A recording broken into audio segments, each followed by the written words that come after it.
We have time for just a few more questions.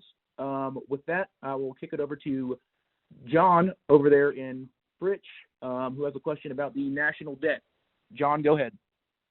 Yes, I'm a grandparent, and I'm concerned about my grandkids getting stuck with this huge debt that they're either going to have to pay off, or I'm afraid it could even bring our country down at some point.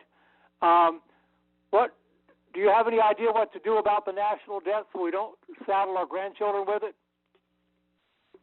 I'll jump in on this real quick, and I'll let the commissioner chime in on this too, if he likes. But I will tell you, every politician that goes to D.C., at least Republicans, tell you that they're worried about the debt, that we need a balanced budget, and that we need to control spending. But nobody does it when they get there. And that's just because, when you get there, you're worried about votes. You're spending somebody else's money.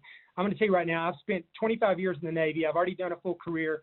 I am not going to be driven by that. I'm going to do what is right for our country. I'm very fiscally conservative. I think that we have to initiate a debt ceiling. We have to be conscious of our debt at all times. We have to have a balanced budget. And I was raised in an environment where my dad told me, if you don't have the money to pay for it, you probably don't need it. And we need to start spending the taxpayers' money like it's our own money. And that just has not been done. And we just have to get more and more Republicans like myself in the House and the Senate that are going to enforce that are going to make that one of their priorities. So I'm worried about my kids and my grandkids too on a lot of fronts. Socially, I'm worried about this country. I think this country's in moral decline right now, and financially, I'm worried about this country. I think that we spend money like there's no tomorrow, and unfortunately, the money that we're spending right now to get us out of this bind is only going to make things worse for a while.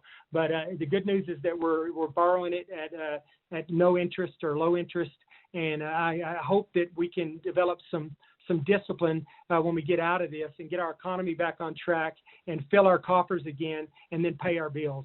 And not get back in this position again. So that'd be my plan.